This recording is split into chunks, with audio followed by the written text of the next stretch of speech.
This is Season 2, Episode 14 of my modular journey, and today we're going to take a look at the WMD Time Warp module. Time Warp is a dual-channel gated slew module. It can function as two independent slews or two AR envelopes with tied controls, or even as an envelope follower. Time Warp was one of those elusive modules on my long list that I wanted for the slew capabilities, but it wasn't available for a very long time. And clearly, I started this journey in July of 2021, and it took until almost the end of January before one showed up. So of course I grabbed it. Now the part about this I don't like was that it was extremely expensive. For as small as it is and as simple as it appears, this module clocks in at $249 US, which is pretty darn expensive. So I'm not sure that it's worth that, but who knows? Maybe it is. Maybe there's a whole lot of stuff that I will never do with it that makes it worth that much. Or it could just be this super awesome name brand of WMD that helps that along. So why I chose it was mostly because I needed some kind of a slew generator after modules like Symphonian or other quantizers. I don't have a whole lot of slew options. I think Disting might have some. Ornament and Crime likely has some. I haven't delved into that, but I just wanted something to be able to do some swooping. Yes, swooping is bad. So how I plan to use it is exactly that. I'm going to use it after a quantizer to still be able to slew some voltages on their way to either pitches, volt per octave, or parameters, like being able to use a slew to sweep in a cutoff, almost like an envelope in a way. So let me get this in the rack, and I will power it up and make a few noises with it. It was actually pretty cool doing some of the pre-flight with this. All right, the Time Warp is in the rack. Let's hit the power. All right, so as I mentioned, probably one of the first things I'll do with it is to use it as a pitch slew or portamento into a VCO. So let me wire something up really basic to start with. All right, so before I hook up the Time Warp, let me just show what the sound sounds like that I'm going to be manipulating by first plugging in my pitches and my envelope, all coming from Ornament and Crime here and Pamela's. And if I start this, I got a splash of reverb down here from Milky Way.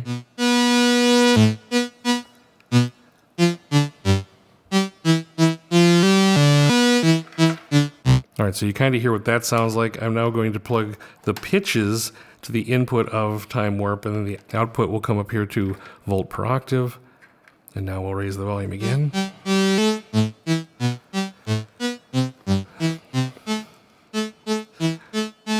I'm on channel A, so that means this would be my slew. But right now I'm in gated mode, so if I want it to run always slew, I turn the switch up.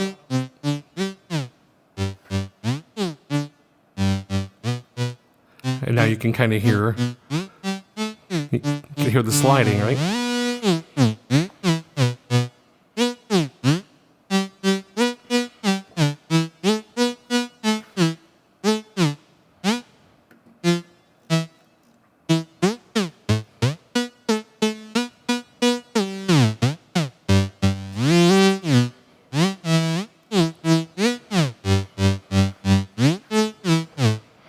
So that's kind of what the whole slewing is all about. It's just basically going to add a bunch of portamento to the sound. The way that I would actually use this would be to hook it up to CV, which will adjust the amount of slew here, attenuated with this knob, and then the gate here, which would then put it down into gated mode, which means it will only slew when the gate is triggered. I have a probability skipper over here, so let me take the probability skipper, plug it into the gate, which means that now with the switch down, that now it will only slew when this gate is high. And of course this is getting triggers or gates from the random trigger gate, which is getting a clock source from Pamela's. So that's kind of the way that follows there. And then the CV down here is going to be the amount of slew that I'm going to use. And for right now, I'm just going to plug in a sample and hold from Modbox. So now I have this attenuated kind of in the center. With this CV will attenuate how much of a slew there is, and then this probability gate will open and it will only hear a slew when the probability occurs. So that sounds something like this.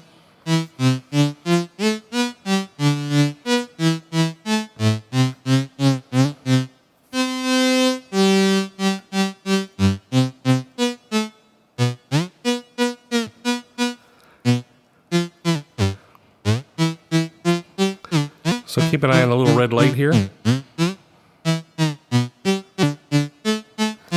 This is coming from this probability over here. Those two lights should be in sync. I could turn it down if I wanted to open the gate less frequently.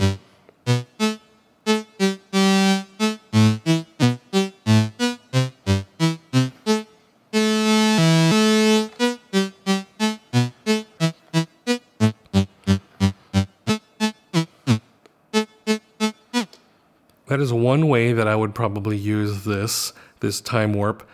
The second channel, another quick demo I can do with this, I'm going to now just wire another through data so we can also watch what's going on. I'm just going to take out of the second channel into data and then over here to the cutoff. What I wanted to do is modulate this cutoff frequency on this filter. I have an option here where there's another random skipper gate here where I want to extend the decay time randomly as well, so I've got that on a probability as well. And that's just for fun. There's no real reason to do that. What I've changed around here now is I have a VCA to popple and popple through the low pass 2 over here back to the mixer. I'm now going to take time warp channel 2 to data, and then from data over to the cutoff. I have a second gate here that I'm going to plug in here to open and close the gate as needed. And then my last wire is going to be another Pamela's channel 8 I have over here that's going to just open and close.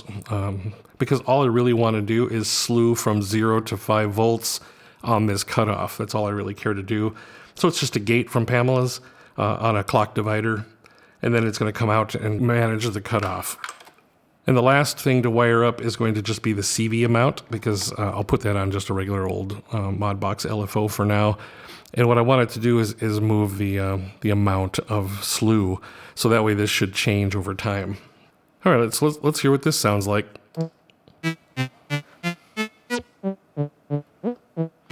So if you watch data, you're seeing the cutoff value opening and closing,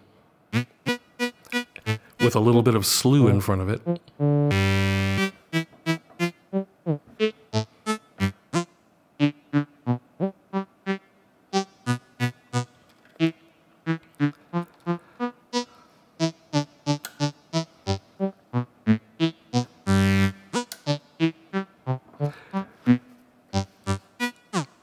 So what you're hearing right now is the time warp channel 2 is being gated to come on.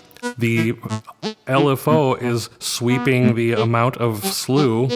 The signal coming in is just a triangle from Pamela's, as you can see it drawing here. And then the last thing is out to data over here to cutoff to change the cutoff frequency. So what this is doing is it's just demonstrating doing slew for pitches and then doing slew for cutoff, and how those things can be done with time warp. And there's a whole lot more to this module. I recommend going out to the interwebs and finding the videos that everyone else has done, doing further deep dives, learning how to use AR enveloping and envelope following. It's, again, not a thing I'm going to probably be using anytime soon, but $249. I don't know about that one. Check back with me in 6 months. See if time warp is still here. So that's it for episode 14, season 2 of my modular journey, WMD Time Warp dual channel gated slew module. Coming up next, the Chaos Devices Zaggerzab. Stay tuned for that.